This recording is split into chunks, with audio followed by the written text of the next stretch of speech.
मैं हूं किशोर अजवाणी। 8 पुलिस वालों की घात लगाकर हत्या करने वाला विकास दुबे 8 दिन बाद पुलिस की गोलियों का शिकार हो गया। जिस एनकाउंटर से बचने के लिए उसने उज्जैन में महाकाल के दरबार में हाजिरी लगाई थी, कैमरा देखते ही चिल्लाकर बताया था कि कानपुर वाला विकास दुबे वही है, उसे काल से महाकाल भी नहीं बचा सके। उज्जैन में अपने हर गुनाह को कबूल करने वाले विकास दुबे ने कानपुर की सीमा में घुसते ही वही गलती की जो शातिर से शातिर अपराधी तभी करता है जब उसके सिर पर सचमुच काल मंडराने लगे। पुलिस का दावा है कि उज्जैन से कानपुर आने तक तो विकास दुबे पुलिस वालों के बीच गाड़ी में दुबका रहा, लेकिन वो जिस गाड़ी में था वो बारिश में भीगी सड़क पर फिसल गई। हादसा होते ही विकास दुबे ने एक पुलिस वाले की पिस्तौल छीनी और भागने की कोशिश करते समय पुलिस की गोलियों से मारा गया। यूपी पुलिस के इतिहास के सबसे दुस्साहसी अपराधी का द एंड हो गया। कानपुर और आसपास के इलाके में 30 साल तक गुंडा राज चलाने वाले विकास की जिंदगी का चैप्टर उसी तरह बंद हुआ जिसके बारे में मैथिली शरण गुप्त ने अपने महाकाव्य सेरंध्री के पहले पन्ने पर ही लिख दिया था कि बुरे काम का कभी भला परिणाम न होगा, पापी जन के लिए कहीं विश्राम न होगा, अविचारी का काल भाल पर ही फिरता है, कहीं संभलता नहीं शील से जो गिरता है, होते हैं कारण आप ही अविवेकी निजनाश में, फंसते हैं कीचक सम स्वयं मनुज अधम यमपाश। विकास दुबे भी अपनी मौत का कारण आप ही बने। उसने मौत का खेल खेला था, मौत ने उसके साथ खेल कर दिया। विकास दुबे उसी चौबेपुर थाने से 50 किलोमीटर से भी कम दूरी पर मारा गया जहां 8 दिन पहले तक उसकी तूती बोला करती थी। विकास दुबे वो कानपुर वाला, विकास दुबे वो कानपुर वाला।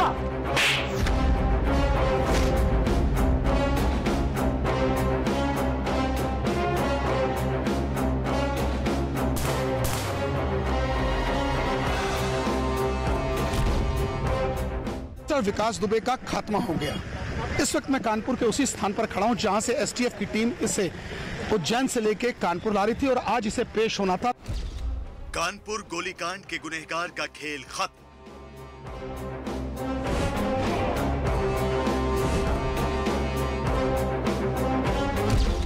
एनकाउंटर में मारा गया शिवली का डॉन। दुर्घटनाग्रस्त होकर पलट गया। इस दौरान अभियुक्त विकास दुबे उपरोक्त ने घायल पुलिसकर्मी की पिस्टल छीनकर भागने की कोशिश की।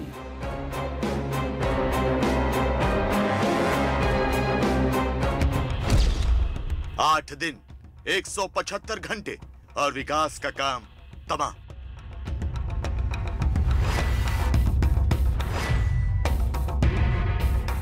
तीन सीने में, अपर पार्ट में है और एक हाथ में है। जैसी करनी वैसी भरनी। 8 पुलिस वालों की मौत का गुनहगार विकास दुबे आखिरकार अपने अंजाम तक पहुंचा दिया गया।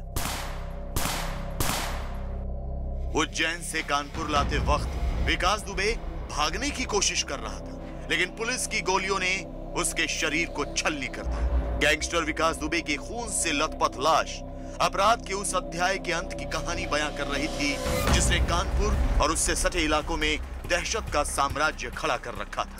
विकास दुबे की हमेशा हमेशा के लिए खामोश हो चुकी जुबान जुर्म की दुनिया के उन कारिंदों को आगाह कर रही थी जो कानून से खौफ नहीं खाते। आज हम आपको कानपुर कांड के मास्टरमाइंड विकास दुबे के एनकाउंटर से जुड़ी हर तस्वीर, हर हकीकत दिखाएंगे। आज हम आपको बताएंगे कैसे विकास दुबे की मौत के साथ कई राज भी दफन हो गए।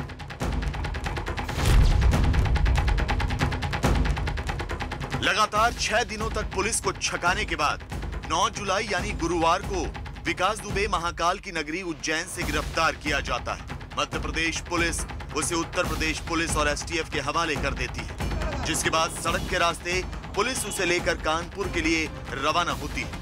लेकिन कानपुर पहुंचते पहुंचते पुलिस की एक गाड़ी जिसमें विकास दुबे बैठा हुआ था उसका एक्सीडेंट हो जाता है और इसके बाद जो होता है वो किसी फिल्मी सीन से कम नहीं। जी हां, उत्तर प्रदेश पुलिस की माने तो गुरुवार शाम करीब 7 बजे विकास दुबे को लेकर उज्जैन से पुलिस और एसटीएफ की टीम रवाना हुई। शुक्रवार सुबह 6:30 बजे सचंडी के पास हाईवे पर पुलिस की वो गाड़ी पलट गई जिसमें विकास बैठा हुआ था। इस सड़क हादसे में विकास दुबे समेत कई पुलिसकर्मी घायल हो गए। पुलिस की टीम घायल विकास दुबे को अस्पताल लेकर जाने लगी, लेकिन विकास दुबे पुलिस की पिस्तौल छीनकर भागने लगा। एसटीएफ ने विकास दुबे को रोकने की कोशिश की, लेकिन विकास दुबे ने एसटीएफ पर फायरिंग कर दी। एसटीएफ ने जवाबी कार्रवाई की जिसमें विकास दुबे जख्मी हो गया। उसे कानपुर के हैलेट अस्पताल लाया गया जहां डॉक्टरों ने मृत घोषित कर दिया। पुलिस के उक्त वाहन दुर्घटनाग्रस्त होकर पलट गया, जिससे उसमें बैठे अभियुक्त व पुलिसजन घायल हो गए। इस दौरान अभियुक्त विकास दुबे उपरोक्त ने घायल पुलिसकर्मी की पिस्टल छीनकर भागने की कोशिश की। वो पुलिस टीम पर फायर करने लगा। पुलिस द्वारा आत्मरक्षार्थ जवाबी फायरिंग की गई। उपरोक्त विकास दुबे घायल हो गया, जिसे तत्काल ही इलाज हेतु अस्पताल ले जाया गया, जहां इलाज के दौरान उसकी मृत्यु हो गई। उत्तर प्रदेश पुलिस की माने तो इस एनकाउंटर में उसके 2 जवानों को भी गोली लगी, जो अब खतरे से बाहर है। वहीं पुलिस की माने तो कानपुर कांड के मास्टरमाइंड विकास को 4 गोलियां लगी थी। एनकाउंटर में विकास को सीने में 3 गोलियां लगी थी, जबकि पुलिस की 1 गोली उसके कंधे में लगी थी, जिसके बाद जख्मी हालत में उसे कानपुर के हैलेट अस्पताल ले जाया गया, लेकिन तब तक उसकी मौत हो चुकी थी।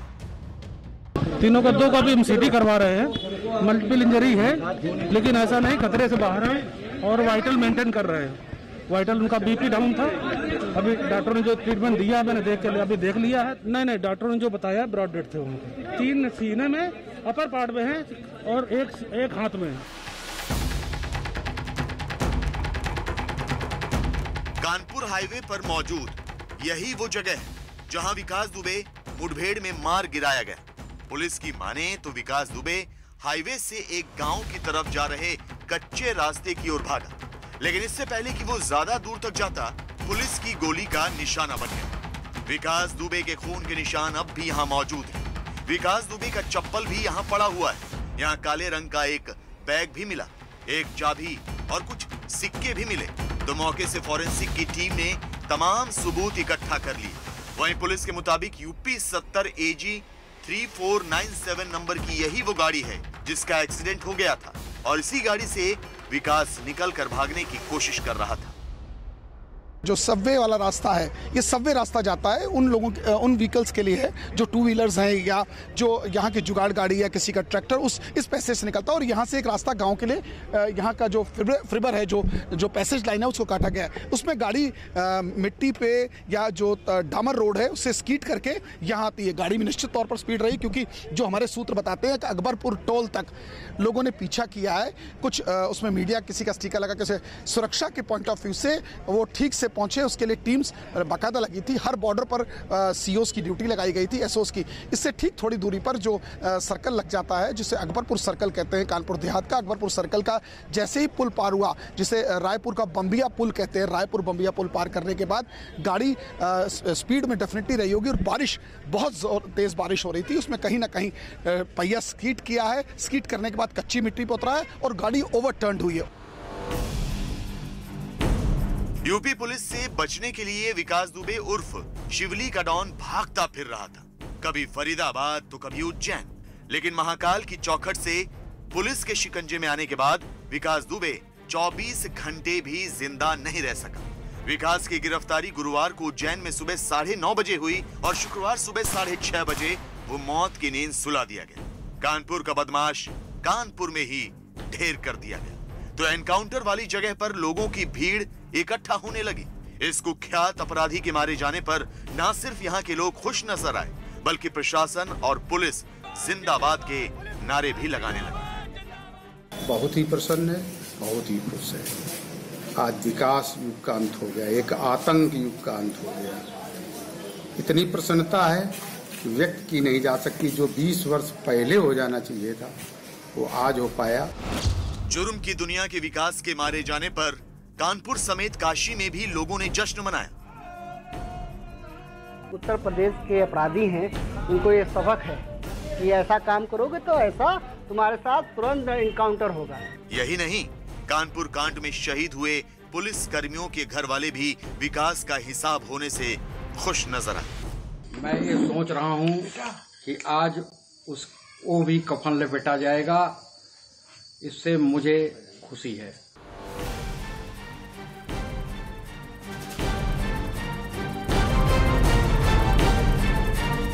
विकास दुबे की मां ने पुलिस से कहा कि वो कानपुर नहीं जाना चाहती क्योंकि उनका विकास से कोई संबंध नहीं था।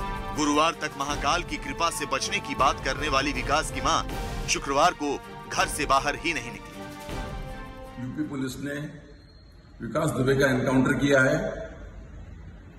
उसके बारे में मेरा मानना है कि ये जेन्युइन एनकाउंटर है। ऐसे शातिर अपराधी को, जिन्होंने एक ही गो में 8 ऑफिसर्स मार डाले थे, वो यही डिजर्व करता है। विकास दुबे और उसके खौफ का अंत हो चुका है। विकास दुबे के अड्डों से बम और असलहे अब भी बरामद किए जा रहे हैं।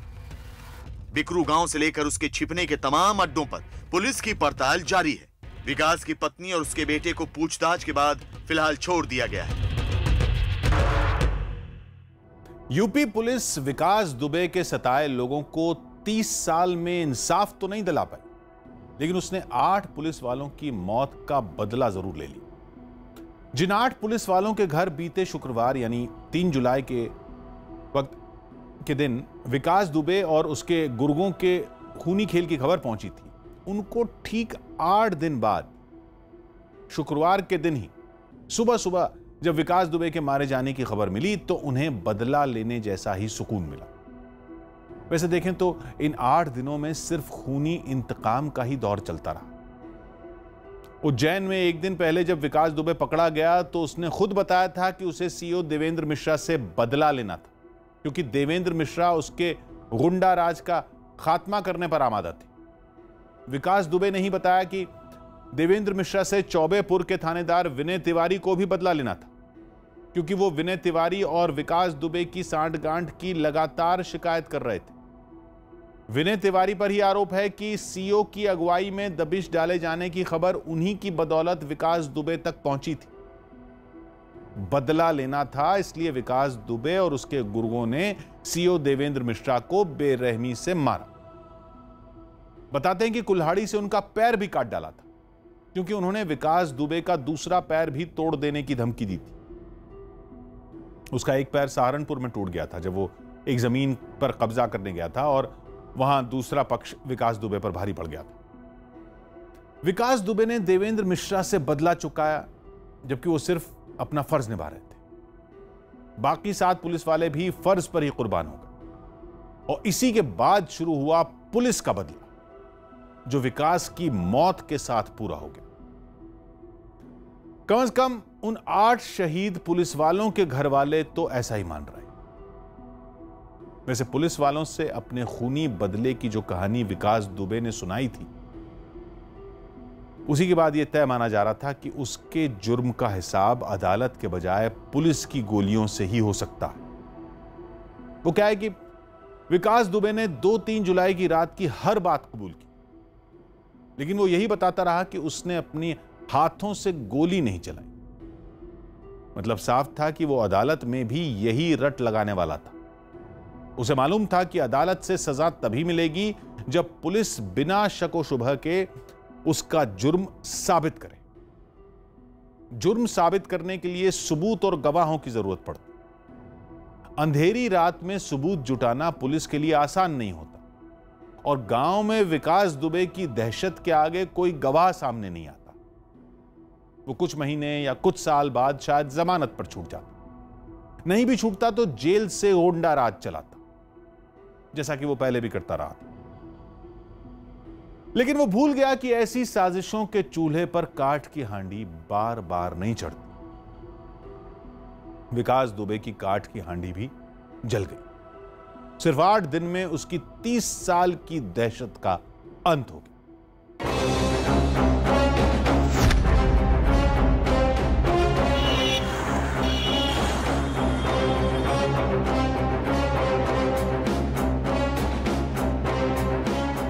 विकास दुबे की डेड बॉडी है उसको पोस्टमार्टम के गेट पर लाया जा रहा है।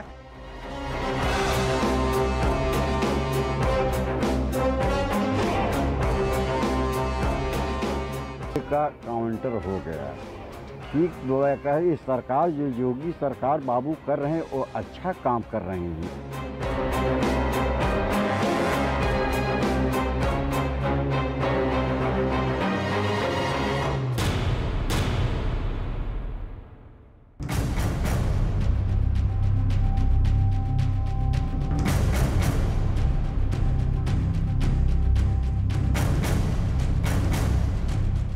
वो स्कूल में तमंचा लेकर जाता था। वो अपने साथ पढ़ने वाले छात्रों से मारपीट करता था। वो अध्यापकों पर धौंस जमाया करता था।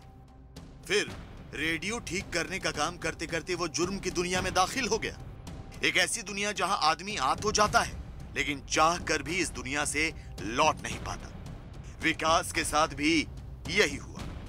बिकरू गांव से उसके अपराधों का सिलसिला शुरू हुआ तो देखते ही देखते वो शिवली का डॉन बन गया।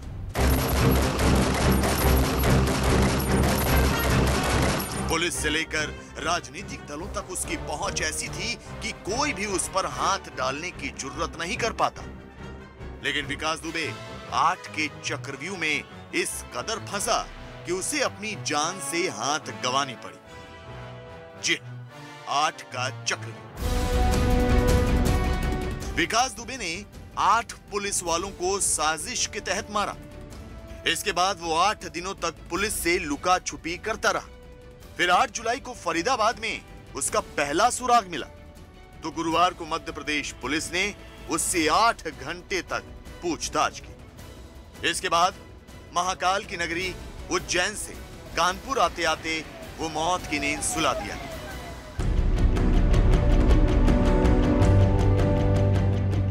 यही नहीं, 8 दिनों में विकास के जुर्मों में उसका साथ देने वाले 6 बदमाश भी ढेर कर दिए गए।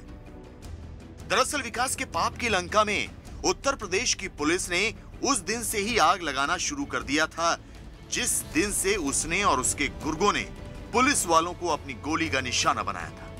यही नहीं, जिस तरह विकास दुबे को एनकाउंटर में मारा गया ठीक उसी तरह उसके गुर्गों को भी मौत की नींद सुला दिया गया। विकास से पहले गुरुवार को उसके करीबी प्रभात झा का कानपुर में और बउआ दुबे का इटावा में एनकाउंटर हुआ था। इससे एक दिन पहले यानी बुधवार को विकास का राइट हैंड और शार्प शूटर अमर दुबे हमीरपुर में मारा गया। चारों के एनकाउंटर में लगभग एक जैसी थ्योरी सामने आई कि वो पुलिस पर हमला कर भागने की कोशिश कर रहे थे। आपको दिखाते हैं कि कानपुर गोलीकांड में किस तरह उत्तर प्रदेश की पुलिस ने एक एक कर विकास के गिरोह को ठिकाने लगाया। 3 जुलाई पुलिस ने सुबह 7 बजे विकास के मामा प्रेम प्रकाश पांडे और सहयोगी अतुल दुबे का एनकाउंटर कर दिया। 20 से 22 नामजद समेत 60 लोगों के खिलाफ एफआईआर दर्ज की गई। 5 जुलाई पुलिस ने विकास के नौकर और खास सहयोगी दयाशंकर उर्फ कल्लू अग्निहोत्री को घेर लिया। पुलिस की गोली लगने से दयाशंकर जख्मी हो गया। उसने खुलासा किया कि विकास ने पहले से प्लानिंग कर पुलिस कर्मियों पर हमला किया था। 6 जुलाई पुलिस ने अमर की मां और दयाशंकर की पत्नी रेखा समेत 3 को गिरफ्तार किया। 8 जुलाई यूपी एसटीएफ ने विकास के भतीजे अमर दुबे को मार गिराया। प्रभात मिश्रा समेत 10 बदमाशों को गिरफ्तार कर लिया गया। 9 जुलाई विकास दुबे उज्जैन से गिरफ्तार किया गया जबकि उसके सहयोगी प्रभात मिश्रा और बउआ दुबे एनकाउंटर में मारे गए।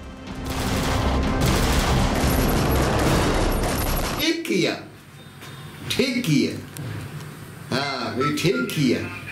अगर पुलिस ऐसे तत्वों को अगर बढ़ावा देगी तो कैसे शासन चलेगा। अंतिम संस्कार में जाएंगे, लड़का मर गया है। नहीं बात जाएंगे, नहीं जाएंगे, हमें नहीं जाना। 8 दिन, 6 एनकाउंटर और विकास दुबे का खूनी गैंग इतिहास हो गया। खून की स्याही से लिखी गई जुर्म की इबारत पर कानून ने समाप्ति की मुहर लगा दी। कानपुर के बिकरू गांव में सीओ सहित 8 पुलिस वालों की हत्या करने वाले 5 लाख रुपए के इनामी गैंगस्टर विकास दुबे की कहानी हमेशा हमेशा के लिए खत्म कर दी तो शहीद पुलिस कर्मियों के परिवार वालों को भी इंसाफ मिल गया, जिसकी खुशी इनके चेहरे पर साफ देखी जा सकती है। सबसे पहले मैं योगी जी को प्रणाम करता हूं और उनका धन्यवाद करता हूं कि हमारे शहीद भाइयों की आत्मा की शांति के लिए इतना तो उन्होंने कम से कम कर ही दिया है कि अब हम शांतिपूर्वक उनका पिंडदान कर सकेंगे। जो कुछ हुआ अच्छा हुआ, जो हो रहा वो अच्छा है, आगे से टाइम लगता है। आपको संतोष है? संतोष है। मैं इस मुठभेड़ में शामिल था जिस तरह बर्बरतापूर्वक गैंगस्टर विकास दुबे ने हमारे साथियों और उच्च अधिकारियों की हत्या की थी। और फिर अब मुझे सुबह न्यूज़ द्वारा पता चला कि ये फिर दोबारा इसने भागने की कोशिश की, तो ये पुलिस मुठभेड़ में मारा गया। तो इससे हमारे जो साथी थे और उच्च अधिकारियों की हत्या की थी, जो शहीद हुए थे, अब उन्हें उनकी आत्मा को शांति मिली होगी।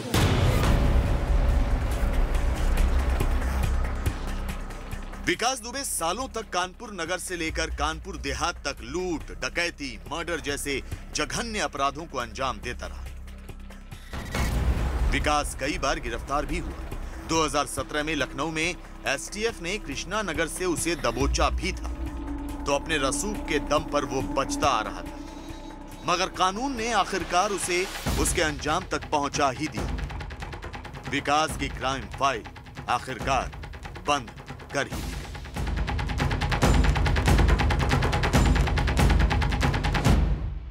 कानपुर में विकास दुबे के गांव से करीब 5 किलोमीटर दूर ही शिवली नाम का कस्बा है।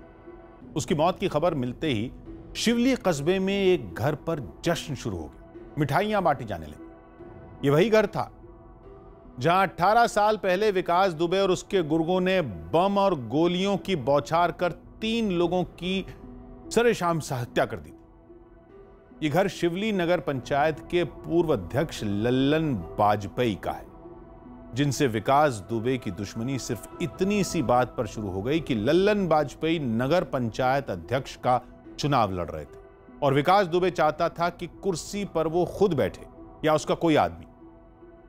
2002 में उस हमले में लल्लन वाजपेयी बाल बाल बच गए थे, लेकिन बम के धमाके से उनके कान का पर्दा फट गया था। महीनों तक उन्हें कुछ भी सुनाई नहीं दिया, सिर्फ बम का धमाका जहन में गूंजता रहा। विकास दुबे के मरने के बाद उनके दिल से दहशत खत्म हुई। कानपुर के कई लोगों को ऐसी ही राहत महसूस हो रही, जो लोग विकास दुबे का नाम सुनकर कांप जाते थे, वो अब पुलिस जिंदाबाद के नारे लगा रहे।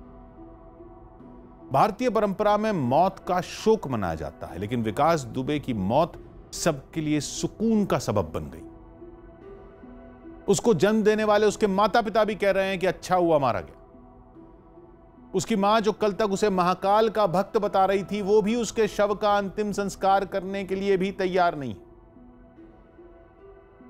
इलाके के लोग बताते हैं कि विकास दुबे जब जिंदा था तब 10,000 वोट उसकी जेब में हुआ करते। 10,000 वोट माने 10,000 आदमी।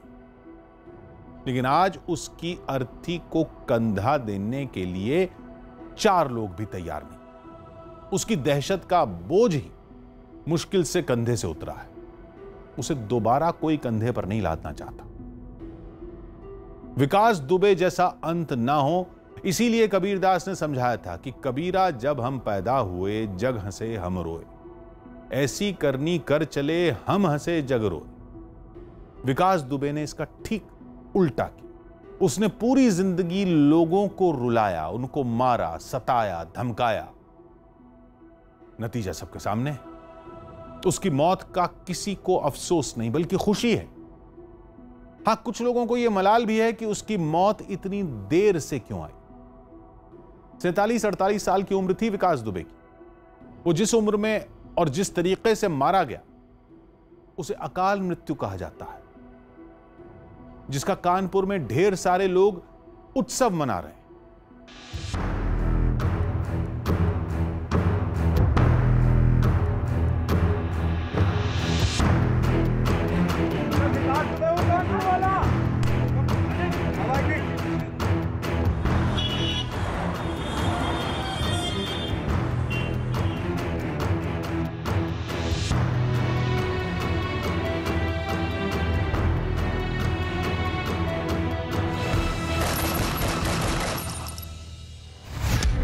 बहुत लंबी है विकास के गुनाहों की लिस्ट।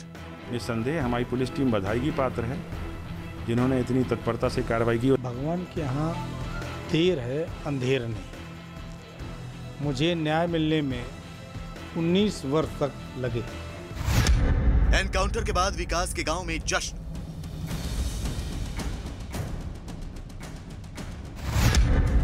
एनकाउंटर को जायज कह रहे हैं विकास के माँ बाप। ठीक किया, हाँ भी ठीक किया। अगर पुलिस ऐसे तत्वों को अगर बढ़ावा देगी तो कैसे शासन चलेगा। विकास के गुनाहों की गवाही। सीओ देवेंद्र मिश्रा समेत 8 पुलिस वालों का बेरहमी से कत्ल करने वाला दरिंदा विकास दुबे अपने अंजाम तक पहुंच गया है। इसके बाद अब उसके गुनाहों की लिस्ट दुनिया के सामने आनी शुरू हो गई है। विकास ने गुनाहों की दुनिया में कितनी बड़ी सल्तनत बना रखी थी, इसका अंदाजा इस बात से लगा सकते हैं कि विकास के एनकाउंटर की खबर मिलते ही उत्तर प्रदेश में काशी से लेकर कानपुर तक जश्न मनाया जाने लगा। विकास को शिवली का डॉन कहा जाता था और कानपुर के शिवली में विकास ने जुर्म की ऐसी इबारत लिखी जिसका कच्चा चिट्ठा वहां का हर शख्स जानता है, लेकिन उसका खौफ ऐसा था कि कोई जान के डर से जुबान नहीं खोलता। विकास ने साल 1997 में शिवली में नगर पंचायत के पूर्व अध्यक्ष लल्लन वाजपेयी के भाई पर हमला किया। साल 2000 में शिवली के इंटर कॉलेज के प्रिंसिपल सिद्धेश्वर पांडे की शिवली के बाजार में हत्या कर दी। इसके अगले ही साल यानी 2001 में उसने पूर्व राज्य मंत्री संतोष शुक्ला को शिवली के थाने में गोलियों से भून डाला था। 2002 में उसने शिवली में लल्लन वाजपेयी पर जानलेवा हमला किया। इस हमले में लल्लन वाजपेयी के एक सहयोगी की मौत हो गई थी। यही नहीं, 2 साल पहले साल 2018 में इसने अपने चचेरे भाई पर ही जानलेवा हमला करा दिया। विकास दुबे जब तक जिंदा रहा उसके सताए गए लोग इंसाफ के लिए दर दर भटकते रहे, क्योंकि विकास के खिलाफ शिकायत करने का मतलब मौत को दावत देना होता था। विकास ने जिस पूर्व राज्य मंत्री संतोष शुक्ला को थाने में गोलियों से भूना था, उनके भाई अब सामने आए हैं। उनका कहना है कि उन्हें पूरे 19 साल बाद इंसाफ मिला है। मुझे न्याय मिलने में 19 वर्ष तक लगे। हम लोग घुट घुट के जिए हैं। मैं हूँ या जिन जिन परिवारों में उसने अपराध किया, लोगों की हत्याएं करी, वो सब लोग आज कहीं ना कहीं उनके मन में प्रसन्नता है। विकास ने अपराध की दुनिया में लगभग 30 साल पहले कदम रखा था। उसके बाद से वो एक के बाद एक गुनाहों को अंजाम देता गया और लोगों के खून से अपनी जुर्म की इबारत लिखता गया। विकास ने 30 साल तक अपराध की जो सल्तनत खड़ी की, उसकी नींव में बहुत से लोगों के खून थे, जिसमें कुछ बड़े नाम हैं। मसलन सोनेलाल चतुर्वेदी, शिवली में इंटर कॉलेज के प्रिंसिपल सिद्धेश्वर पांडे और पूर्व मंत्री संतोष शुक्ला। इसके अलावा विकास दुबे के हाथ अजय मिश्रा और कृष्ण बिहारी मिश्रा के खून से भी रंगे हुए थे। यही नहीं, उसने कौशल तिवारी, साधु और दिनेश दुबे नाम के 3 लोगों की हत्याएं भी की थी। और फिर उसने सीओ देवेंद्र मिश्रा और उनके साथ 7 पुलिसकर्मियों का कत्ल किया। विकास दुबे की हत्या के बाद अब इन सभी लोगों के घर वालों ने चैन की सांस ली है। इन सभी लोगों के घर वालों का मानना है कि जिस इंसाफ की उम्मीद वो बरसों से लगाए बैठे थे, वो आज जाकर उन्हें मिला। कानपुर कांड में शहीद हुए सीओ देवेंद्र मिश्रा के परिवार वालों का तो मानना है कि अब देवेंद्र मिश्रा की आत्मा को शांति मिली है। अब हम हमारे परिजन का, हमारे शहीद का पिंडदान और अंतिम जो संस्कार के कार्यक्रम हैं वो ठीक से संतोषपूर्वक कर पाएंगे। पिंड उनको देते हुए हमारे मन में ग्लानि नहीं होगी कि हत्यारे अभी खुले घूम रहे हैं। विकास दुबे के एनकाउंटर में शहीद हुए लोगों के परिवार के लोग जश्न मना रहे हैं। इसके साथ ही इस एनकाउंटर में जख्मी हुए लोग भी विकास के मारे जाने पर खुशी जता रहे हैं। उनका मानना है कि ये उनके शहीद साथियों के लिए सच्ची श्रद्धांजलि होगी।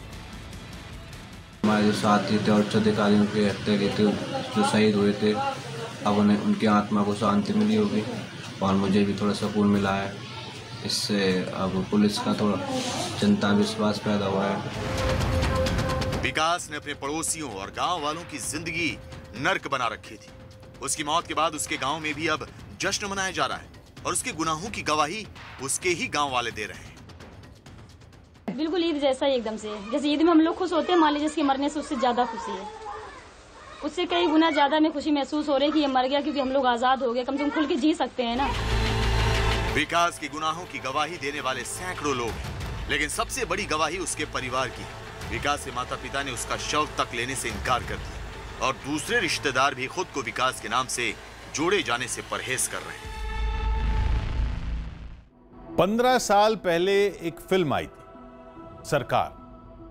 इसमें अमिताभ बच्चन ने समानांतर सरकार चलाने वाले सुभाष नागरे का किरदार निभाया था। फिल्म में सुभाष नागरे का सबसे मशहूर डायलॉग था, मुझे जो सही लगता है मैं करता हूं, वो चाहे भगवान के खिलाफ हो, समाज के खिलाफ हो, पुलिस, कानून या फिर पूरे सिस्टम के खिलाफ क्यों ना। कानपुर के बिकरू गांव के विकास दुबे भी कुछ इसी अंदाज में अपनी समानांतर सरकार चला रहा। थाना उसकी मुट्ठी में था, इलाके के रसूखदार नेता उसकी जेब में, जिनके दम पर वो कानून के साथ खिलवाड़ करता था। बताते हैं उसने पहली बार हत्या तब की थी जब वो स्कूल में पढ़ता था। पुलिस ने तब उस वारदात को बहुत गंभीरता से नहीं लिया, लड़कपन का जोश समझकर नजरअंदाज कर दिया। लेकिन उसी के बाद विकास दुबे के मुंह जुर्म का खून लग गया। गांव के लोग उससे डरने लगे और उसी डर का फायदा उठाकर वो इलाके के छुटभैया बदमाशों का दादा बनता चला गया। सिर्फ 5 साल में गुंडागर्दी से अवैध वसूली करके उसने पैसे कमाए। दौलत आई तो राजनीतिक अरमान जागे और उन्हें पूरा करने के लिए भी उसने खूनी खेल ही खेला। गांव में पंचायत की राजनीति से नगर पंचायत और जिला पंचायत की राजनीति में उसका दबदबा कायम हो गया। वो जिसे चाहता था गांव का प्रधान बनने लगा। सीधे गए तो वो अपने और आसपास के गांवों के वोट का ठेकेदार बन गया था। इसलिए नेताओं को वो काम का लगता था। बदले में वो नेताओं का मनचाहा इस्तेमाल करता था। सरकारी ठेका दिलाने से लेकर पुलिस को धमकाने तक का काम। 10 साल से भी कम समय में विकास दुबे की दहशत इतनी बढ़ गई कि वो जमीन हड़पने से लेकर किसी की जान लेने तक जरा सा भी नहीं हिचकता था। पुलिस थाने में दर्जा प्राप्त राज्य मंत्री की हत्या करने के बाद सबको अंदाजा लग चुका था कि विकास दुबे अब जुर्म की फुंसी से नासूर बन चुका है। लेकिन उसको रोकता कौन? अपराध रोकने वाली पुलिस और कानून बनाने वाले नेता, दोनों का हाथ विकास दुबे की पीठ पर था, जिसने उसे भस्मासुर बना दिया। पौराणिक कथा है कि भस्मासुर ने भगवान शिव से वरदान पा लिया था कि वो जिसके सिर पर हाथ रखेगा वो भस्म हो जाए। इसी वरदान की ताकत का इस्तेमाल उसने देवताओं पर भी करना चाहा और ताकत के घमंड में मदहोश होकर नाचते नाचते अपने सिर पर हाथ रख लिया, जिससे वो खुद ही भस्म हो गया। विकास दुबे ने भी कुछ ऐसा ही किया। खाकी को वश में करके उसने जो दहशत कायम की थी, उसी खाकी का खून बहाकर विकास दुबे ने अपनी मौत अपने पास बुला ली।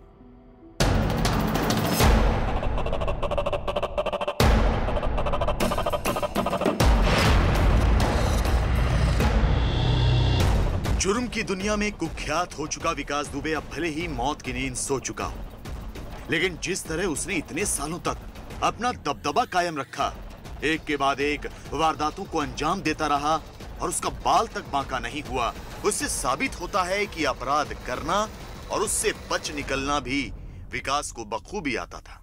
तो शायद यही वजह है कि आज उसकी मौत पर किसी को अफसोस नहीं। यूपी की जनता खुश है। देख सकते हैं जितना ये नज़ारा है और यहाँ जितने लोग हैं, और एक अच्छी चीज़ यहाँ देखने को मिली कि पुलिस प्रशासन जिंदाबाद के यहाँ नारे भी लगाए गए। यहाँ देखिए फूल पड़े हैं, आप दिखा सकता हूँ कि लोगों ने फूल उछाले हैं। पूरा सामाजिक संगठन के कुछ लोग आए थे, कुछ संगठन से लोग आए थे, उन्होंने पुलिस के जो यहाँ पुलिस टीम है, पुलिस प्रशासन जिंदाबाद के नारे भी लगाए। जनता को ये बात पसंद आई, एक अपराधी का अंत हुआ, जनता ने हौसला अफजाई करने के लिए। विकास दुबे के अपराध करने का सिलसिला साल 1990 से शुरू हुआ था। बिकरू गांव में किसान के बेटे विकास ने अपने पिता के अपमान का बदला लेने के लिए नवादा गांव के किसानों को साल 1990 में पीटा था, जिसके बाद उसके खिलाफ शिवली थाने में पहला मामला दर्ज हुआ था। लेकिन इसके बाद तो जैसे विकास के हौसलों को पंख लग गए। विकास इलाके में दबंगई के साथ मारपीट करने लगा तो थाने पहुंचते ही नेताओं के फोन आने शुरू हो जाते थे। कुछ दिनों बाद तो पुलिस ने भी विकास पर नजर टेढ़ी करनी छोड़ दी थी इसके बाद साल 2000 में विकास ने इंटर कॉलेज के सहायक प्रबंधक सिद्धेश्वर पांडे को गोली मार दी थी, जो उसके हाथ से किया गया पहला मर्डर था। कानपुर के शिवली थाना क्षेत्र में ही साल 2000 में राम बाबू यादव की हत्या के मामले में भी विकास दुबे पर जेल के भीतर रहकर साजिश रचने का आरोप था। फिर साल 2001 में दर्जा प्राप्त राज्य मंत्री संतोष शुक्ला को शिवली थाने के भीतर गोली मारकर मौत के घाट उतार दिया और इलाके में उसके नाम की दहशत फैल गई। यही नहीं, साल 2004 में हुई केबल व्यवसायी दिनेश दुबे की हत्या के मामले में भी हिस्ट्री शीटर विकास दुबे आरोपी था। बिकरू और शिवली के आसपास के इलाकों में विकास की दहशत कुछ इस कदर थी कि उसके एक इशारे पर चुनावों में वोट गिरने शुरू हो जाते थे। विकास दुबे के खिलाफ अलग अलग पुलिस थानों में 60 से ज्यादा मामले दर्ज थे, लेकिन एक में भी उसे सजा नहीं हुई। दुर्दांत अपराधी विकास दुबे के एनकाउंटर में मौत के बाद लल्लन वाजपेयी के घर और पूरे शिवली में जश्न का माहौल है। लल्लन वाजपेयी साथियों को मिठाई खिलाकर अपनी खुशी का इजहार कर रहे हैं। बड़ी प्रसन्नता है, हम नहीं सारा जनमानस आज बहुत ही प्रसन्न है, बहुत ही खुश है। आज विकास युग का अंत हो गया, एक आतंक युग का अंत हो गया। विकास दुबे किसी का सगा नहीं था। वो जुर्म की दुनिया से राजनीति तक का सफर तय करना चाहता था और उसके रास्ते में जो भी रोड़ा बनता उसे विकास हटा देता, जिसकी वानगी है साल 2018 में उसके इशारे पर अंजाम दी गई वारदात, जिसमें विकास दुबे ने अपने चचेरे भाई अनुराग पर जानलेवा हमला करवाया था।